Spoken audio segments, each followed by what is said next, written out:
जब आप मुंबई को सपनों का शहर कहते हैं तो उस सपने की हकीकत धारावी में धड़कती है। एशिया की सबसे बड़ी झुग्गी बस्ती धारावी, लेकिन ये सिर्फ झोपड़ियाँ नहीं है, ये है मेहनत की फैक्ट्रियाँ, जज्बे की गलियाँ और उम्मीदों के किले। धारावी में विभिन्न धर्मों और भाषाओं के लोग एक साथ रहते हैं। हिंदू, मुस्लिम, ईसाई, दलित, आदिवासी सभी एकजुट होकर त्यौहार मनाते हैं। यहाँ गणपति उत्सव, रमज़ान, होली, दीपावली और क्रिसमस सब मिलकर मनाए जाते हैं। धारावी में लगभग 7 से 10 लाख लोग रहते हैं।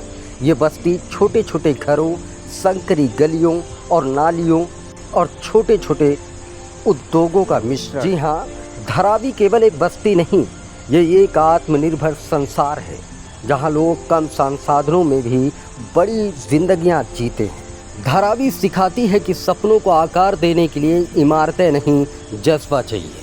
धारावी का सालाना व्यापार $600 मिलियन है, यानी लगभग 500 करोड़ रुपए के आसपास आंका जाता है। देखिए यूपी टुडे की इस ग्राउंड रिपोर्ट को। मुंबई की चमक धमक और ऊंची इमारतों के बीच बसी धारावी एशिया की सबसे बड़ी झुग्गी बस्ती मानी जाती है, लेकिन ये सिर्फ गरीबी की कहानी नहीं है।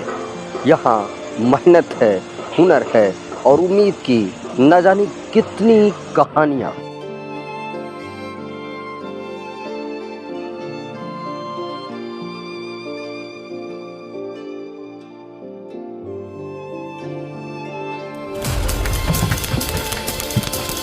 में इतनी गलियां छोटी है कि गलियों से निकल भी नहीं पाते और हाथ फैलाना चाहे तो हाथ भी नहीं फैला पाते। ये स्मॉल स्केल इंडस्ट्री का हब है।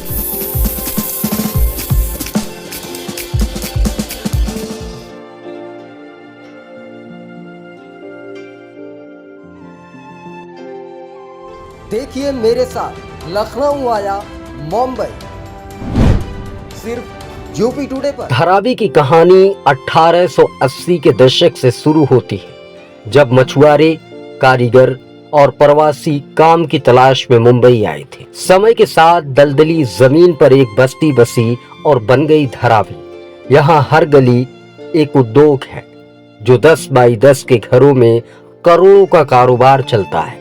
धारावी चमड़ा उद्योग, कपड़ा, सिलाई के बर्तन, प्लास्टिक, रिसाइकलिंग और फूड प्रोडक्शन का हब है।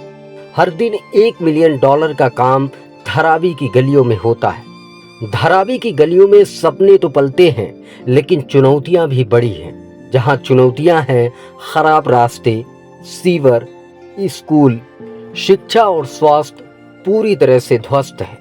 और धारावी के लोगों का सबसे बड़ा डर है कहीं पुनर्विकास के नाम पर ये दुनिया हमसे उजड़ ना जाए। जी हाँ, साल 2022 के अंत में अडानी ग्रुप ने 569 करोड़ रुपए की लागत से बनाने के लिए बोली जीती थी। उसके बाद से लोगों में उचित जगह, उचित व्यापार कहीं न मिलने का डर अभी तक सता रहा है। यूपी टुडे टीम जब धारावी पहुंची तो ज्यादातर लोगों ने कुछ भी बात करने से मना कर दिया। खैर, कुछ का दर्द हमारे कैमरे के सामने छलका, जो मैं आपको सुना रहा हूँ।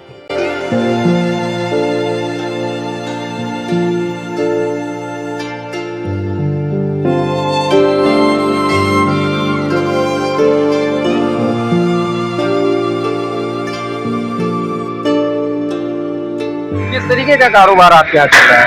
हम लोग मशीन बनाते हैं। अच्छा, मशीन बनाते हैं, तो कहीं ना कहीं लग रहा है कि मशीनें भी कम पड़ने वाली है।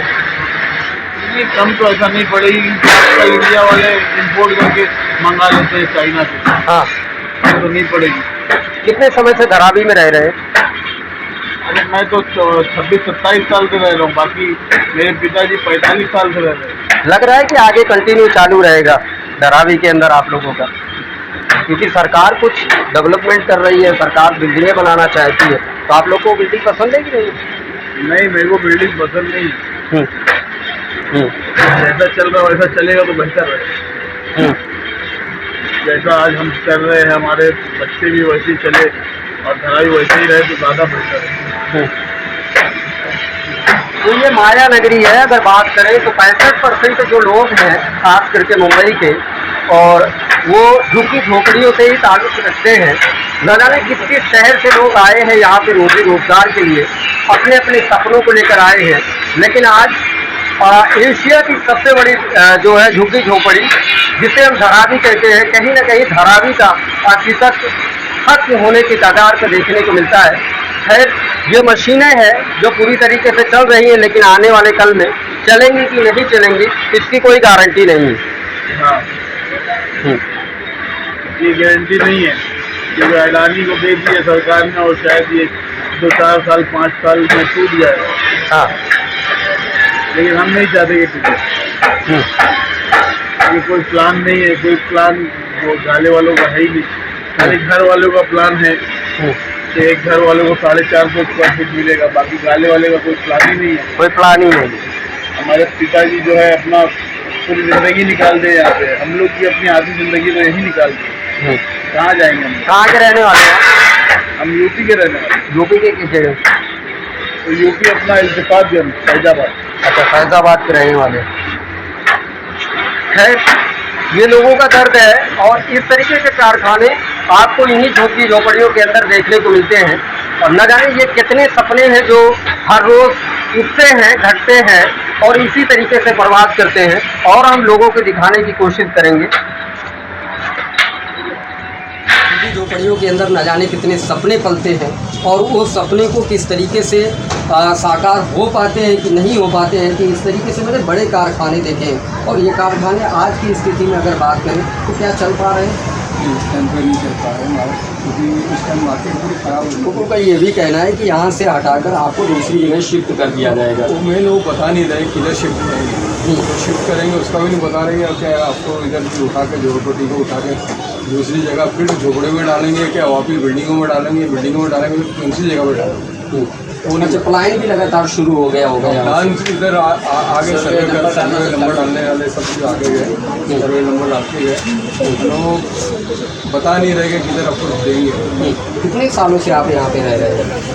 तो हो गया 20 साल 40 साल। अच्छा, 35-40 साल हो गए। 35-40 साल में सपने तो आपके बड़े हुए होंगे। मेरे को हुआ, मैं क्या आगे पिताजी थे, पिताजी भाई 60 साल हो गए। अब क्या ऐसा डर सताता है कि लग रहा है कि वाकई में झुग्गी झोपड़ियों से निकल कर हमें अब बाहर जाना पड़ेगा, कहीं ऐसा वक्त ना आ जाए? हो सकता है, अगर ये टूटा तो फिर जाना ही पड़ेगा और दूसरी जगह जाना पड़ेगा। परेशान दिखते हैं आप? परेशान तो है ही है, मार्केट में काम नहीं, बैठे हैं, काम नहीं तो बैठे हैं और ज़्यादा परेशान तो है। एक तो काम नहीं, दूसरे छप्पर भी टूटने वाला। खैर, ये दोहरा दर्द है लोगों का जो बता रहे हैं कि एक तो काम नहीं है, काम भी लगातार ठप होते जा रहे हैं और दूसरे जिस छप्पर के नीचे हम बात कर रहे हैं वो भी छप्पर टूटने वाला है। क्योंकि सरकार ये चाहती है कि हम इसको पूरी तरह से डेवलप करके देंगे, इसमें पूरी बिल्डिंगें बना कर देंगे। अब सवाल सबसे बड़ा ये है कि इन लोगों को ये चिंता सता रही है कि आखिर ये डेवलप बड़ी बड़ी बिल्डिंगों में अगर मेरा बसर ना हुआ तो हम कहाँ जाएंगे? 35-35, 40-40 साल से इसी जगह पे अपना जीवन यापन हर मुश्किल में करते आए हैं और जो आगे का सपना था वो टूटता हुआ कहीं ना कहीं लोगों को नज़र आता है। जिंदगी और लोगों का रोजगार किस तरीके से चलता है। खैर, हम एक कारखाने के अंदर है और ये कारखाना शायद कपड़ों का है। कपड़ा हरा कलर होता है यहाँ। हाँ, कपड़ा कलर होता है। अच्छा, तो कैसा कारोबार चल रहा है अभी? कारोबार जब से बीजेपी आया तो काम ठंडा हो गया है। बीजेपी आई, काम ठंडा हो गया। अब से हालत खराब है, कांग्रेस के अंदर भूखा कोई नहीं मरता था। कहाँ के रहने वाले आप? बिहार के। अच्छा, 2 किलो राशन में लॉकडाउन में दिया था, कब से पेट भर जाएगा आदमी का। दाल कहाँ गया तो चावल कहाँ गया सुखा दे।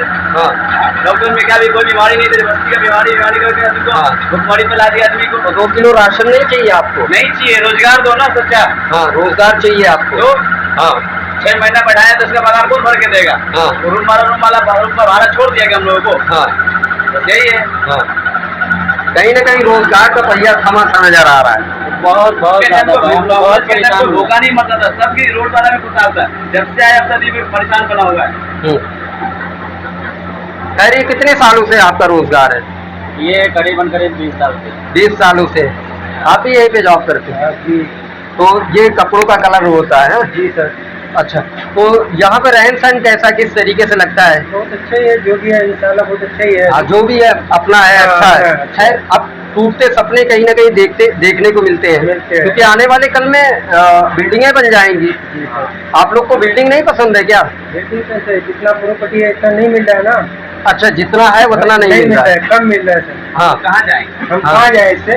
हाँ, कहाँ जाएंगे?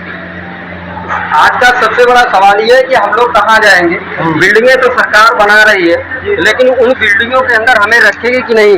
क्यों? बिल्डिंगें तो बन जाएंगी, क्योंकि वाकई में धारावी को जिस तरीके से यहाँ के लोगों ने देखा है, जिस तरीके से यहाँ के जीवन को अपनाया है, हर वो तंग गलियाँ हो या यहाँ की आबोहवा हो या यहाँ की शिक्षा के लेकर बात की जाए या स्वास्थ्य को लेकर बात की जाए, हर तरीके से धारावी को छोड़ने के लिए कभी नहीं चाहा। कई पीढ़ियाँ इसी धारावी में बीत गईं, लेकिन आज धारावी कहीं न कहीं जब दूर होता देखने को मिलता है तो आंखों से आंसू छलक जाता है। बहुत सारी ऐसी बातें हैं जो जुबान पे नहीं आ पाती, जो मैं एक एक करके पूछने की कोशिश करता हूँ। अधिकतम लोग ये कह देते हैं कि मुझे धारावी को लेकर, खास करके अडानी को लेकर, सरकार को लेकर कुछ भी नहीं बोलना बहुत है। दिन से है। हमारे बाप चले गए, हमारा 70 साल उम्र हो गया, 45 साल का लड़का हो गया, 3 पीढ़ी चली गई है दलदल में। अब धराई सोना लगा, अभी तक कहाँ थे? तो धराई में ही जगह चाहिए तो हम लोग जाएंगे, नहीं तो नहीं जाएंगे। धंधा और रहना सहना सब धराई में ही चाहिए। अब तो अडानी का नाम बेचा गया है। अडानी का नाम बेचा गया तो हमको कोई तकलीफ है? हमको जगह मिलना चाहिए बस। अडानी कुछ अच्छा करके देंगे आप लोग? अच्छा करके देगा तो बहुत बढ़िया है। हाँ, और नहीं करेंगे तो हमको तकलीफ है। बस तकलीफ में भरोसा नहीं आ रहा लग रहा है। हाँ।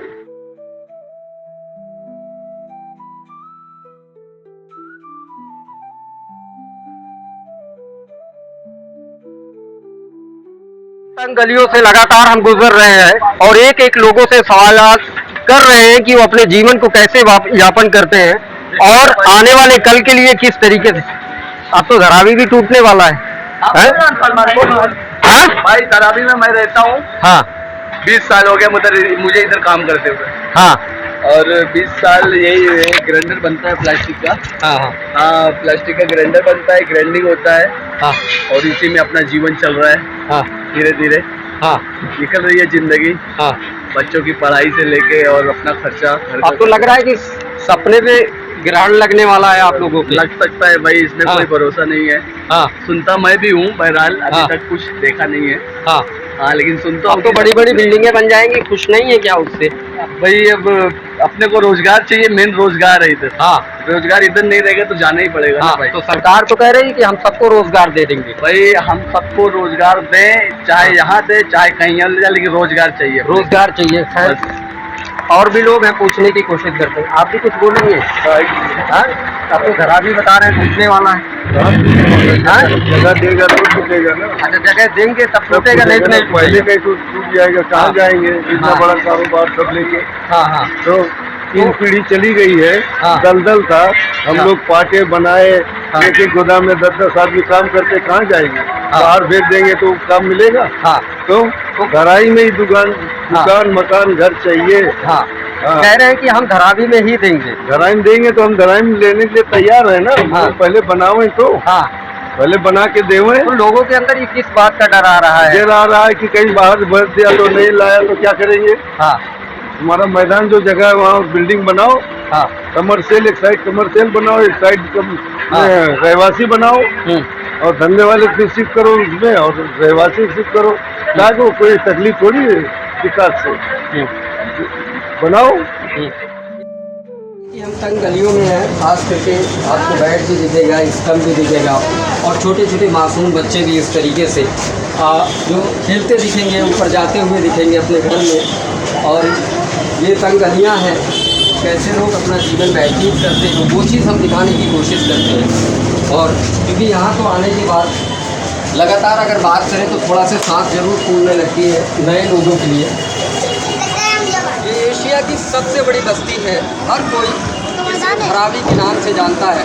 और आज यूपी टुडे की टीम धारावी के अंदर है और इस तरीके से धारावी के अंदर छोटा छोटा मैदान हमें देखने को मिलता है। और ये छोटे छोटे बच्चे इसी मैदान में अपने सारे शौक़ को पूरा करते हैं और इसी मैदान से ना जाने कितने ख्वाब गढ़ते हैं। आज खैर हम धारावी के ऊपर स्टोरी कर रहे थे और धारावी को समझने की कोशिश कर रहे थे कि धारावी जिस तरीके से डेवलपमेंट की बात कई सालों से की जाती रही है, लेकिन आज वक्त ये आ गया है कि ये अडानी समूह ने इसको लिया है और अडानी पूरी तरीके से इसे बदलना चाहती है, बिल्डिंगों में फेरबदल करना चाहती है। और अगर बात करें धारावी की तो एशिया की सबसे बड़ी झोपड़पट्टी है, और अगर मुंबई की बात करें, माया नगरी की बात करें, तो यहाँ की 62% आबादी जो है इन्हीं झोपड़पट्टियों में अपना जीवन यापन करती है। खैर अब मंशा ये है कि धारावी को बदलकर किसी भी तरीके से इसको बिल्डिंग के रूप में खड़ा किया जाए, स्टैंड किया जाए। हमारे बीच बातचीत करने के लिए हमने झुग्गी झोपड़ियों वालों से भी बात किया। धर्मेंद्र सिंह जी हैं जो यहाँ के ख़ास करके पूरे भारत का अगर देखा जाए भ्रमण करते रहते हैं और मीडिया जगत से भी जुड़े हैं और एक सोशल एक्टिविस्ट की निगाह से भी देखते हैं इस चीज़ को। धारावी में कुछ लोग बोलना नहीं चाहते हैं, आखिर कहीं डर तो नहीं लग रहा है उनको? नहीं, डरने की कोई बात नहीं है। ये तो बहुत अच्छा है कि अडानी ग्रुप ने लिया है और आने वाले समय में अगर पूरा प्रोजेक्ट पूरा होता है तो बहुत अच्छा डेवलपमेंट होगा। और झुग्गी झोपड़ियों को अगर स्थानीय लोगों के हिसाब से देखा जाए तो अगर यहाँ मिलता है तो उनके लिए सोने पे सुहागा जैसा होगा। लेकिन डेवलप बहुत ज़रूरी है कि झुग्गी झोपड़ी में रहने वाले लोग, और काफ़ी सालों से यहीं सब छोटे छोटे गाले, एक के ऊपर एक गाले ऐसे बने हुए हैं। लेकिन इसको डेवलप करके अगर बोलते हैं कि इसको सिंगापुर जैसा बनाना, तो बिना झुग्गी झोपड़ी हटाए हुए सिंगापुर जैसा तो नहीं बन सकता है। लेकिन ये समझ लीजिए कि अगर सरकार और अडानी ग्रुप मिलके अगर इसको बना सकती है तो बहुत ही बड़ा काम होगा। सिंगापुर जैसा तो बन ही सकता है, अगर कोशिश किया जाएगा तो जरूर बनेगा। स्थिति ऐसी है कि तंग गलियां हैं, रोड खराब हैं, पानी पीने की कोई व्यवस्था नहीं है, आजू बाजू बड़े बड़े गटर हैं और जो स्वास्थ्य के लिए भी ठीक नहीं है। डेवलपमेंट होगा तो बहुत कुछ अच्छा बन सकता है। जी जी जी जी डेवलपमेंट पे साफ़ सफाई के मामले में देखा जाए तो जहाँ जनसंख्या ज़्यादा है और कम से कम जगह है तो गंदगी तो होगी। उस तरह से गाड़ी घोड़ा सफाई करना और उसको मतलब एक दूसरे को कितना भी कर लें सफाई, तो करना भी चाहे तो नहीं पॉसिबल है। सरकार तो कोशिश करती है लेकिन पॉसिबल नहीं हो पाता है, क्योंकि आज के डेट में अडानी अगर उसको बना के देते हैं, आए तो बहुत सारे बिल्डर, लेकिन इसको कुछ बिल्डर सही तरीके से काम कर ही नहीं पाए। और यहाँ की पब्लिक इतना ज़्यादा है कि वो उनको बहुत सारी परेशानियों को झेलना पड़ता है। और यहाँ के पॉलिटिकल इशू भी रहते हैं जो कि जनसंख्या को देखते हुए लोग उसको डेवलप कर ही नहीं पाते हैं। और अडानी तो कर सकते हैं, अडानी सरकार के साथ अच्छा व्यवहार है और अच्छा मतलब बड़े लोग हैं तो ये लोग तो कर सकते हैं। और अगर ये हुआ तो सिंगापुर जैसा ही हम देख सकते हैं मुंबई को। लगातार ये भी कहा जाता रहा है कि जैसे अडानी को औने पौने दाम बेच दिया गया संपत्ति, जी इस तरीके से भी कहा जाता रहा है कि अगर पता नहीं अडानी जो है यहाँ पे जो लोग 50-50 साल से अपना जीवन यापन कर रहे हैं, पता नहीं उनको झोपड़ी मिलेगी, उनको घर मिलेगा कि दूर कहीं ले जाकर, इसी चीज़ का डर लोगों में बना हुआ है। नहीं देखिए, अडानी ग्रुप बिना सरकार और पब्लिक के लेकर चलेगी ऐसा तो नहीं लगता है कि मतलब यहाँ से किसी को निकाल के दूसरी जगह। हाँ ये है कि उनको बनाने में और इसको डेवलप करने में टाइम तो जाएगा, क्योंकि इतनी बड़ी जनसंख्या है, उसको सबको एक ही जगह पे बसाना और कम समय में तो बहुत मुश्किल है। लेकिन टाइम तो जाएगा, लेकिन हाँ बन सकता है। तो डेवलपमेंट पे लेके काफ़ी डिले हुआ देखा जाए तो। हाँ, मैं खुद उसका गवाह हूँ कि जो मोदी जी शिलान्यास किए थे बुलेट ट्रेन के लिए गुजरात से लेके मुंबई तक का, जो कि वो चालू होने वाला था 24 तक और आज भी वो चालू नहीं हो पाया। कुछ सरकार की कमी रही और कुछ अभी इसमें देखा जाए तो पॉलिटिकल पब्लिक जैसे नेताओं लोगों का इशू सरकार को लेके 2.5 साल उसी में निकल गया, ज़मीन अधिग्रहण नहीं हो पाया, आगे का प्रोजेक्ट का कुछ काम नहीं हुआ। तो इसकी वजह से बुलेट ट्रेन आज भी डिले चल ही रही है कि अभी मुझे लगता है 26 में भी हो जाए तो बड़ी बात है, क्योंकि बड़ौदा तक हो चुका है, लेकिन बड़ौदा के आगे इधर का अभी अधिग्रहण से लेके बाकी काम अभी काफ़ी रुका हुआ है। अच्छा, आप तो पूरे देश में भ्रमण करते हैं, क्या कुछ खास पाते हैं मुंबई की इन सड़कों पर? मुंबई में देखिए बहुत बिजी लाइफ है और इतनी कम जगह में काफ़ी लोग का जीवन यापन होता है और पूरे विश्व के लोग, मतलब देखा जाए तो यहाँ से चाहे बिजनेस को लेके या कनेक्टिविटी सबका रहता है और इंडिया के लोग तो इतने हैं कि मतलब हर कोने से लोग यहाँ बसे हुए हैं। कोई भी ऐसा इंडिया के अंदर कोना नहीं होगा जो यहाँ लोग रहते न हों। अब यहाँ देखा जाए तो इतनी बिजी लाइफ में भी लोग यहाँ, कोई बोला जाता है ना मुंबा देवी के नाम पे कि अगर मुंबई कोई आ गया तो भूखा नहीं सोएगा। भूखा नहीं सोएगा रहने का जगह भले न मिले, लेकिन भूखा तो नहीं सोएगा, इतना तो कहा गया है सब। खैर, ये तो सपनों की नगरी है और न जाने कितने लोग यहाँ अपने सपनों को बनाने के लिए आते हैं और कुछ को मंजिल मिलती है और कुछ बैक हो जाते हैं। देखिए, मेहनत करने वाले लोगों के लिए कोई बैक का स्थान ही नहीं है। अगर कोई मेहनत करने वाला है तो मुंबई जैसे शहर में तो बैक हो ही नहीं सकता है। यहाँ अगर कुछ भी कर ले, छोटा से छोटा काम या ठेला रेडी लगाना हो या कुछ भी काम हो, तो वो जीवन यापन करने के लिए, अपने परिवार को जिलाने के लिए कुछ ना कुछ कर सकता है। आप कितने सालों से मुंबई में रह रहे हैं? मुझे लगभग 25 साल हो गए। हाँ, 25 सालों में कभी ऐसा नहीं लगा किसी दूसरे शहर को चुनना चाहिए था मुंबई के अलावा? नहीं, अब यहाँ का वेशभूषा और देखने के बाद और यहाँ रहने के बाद, हमने 4 साल फरीदाबाद में भी रहा है, हरियाणा में, लेकिन वहाँ जो मैंने देखा उससे बहुत 100 गुना बेटर हमारा महाराष्ट्र और मुंबई है। खैर, हम धारावी और मुंबई को लेकर बातचीत कर रहे थे, आगे भी बातचीत करेंगे और बहुत सारी चीज़ें जानने की कोशिश करेंगे। किसानों का दर्द, मजदूरों की बात, जागते शहर की खौफनाक रात। देखिए मेरे साथ लखनऊ आया मुंबई, सिर्फ यूपी टुडे पर।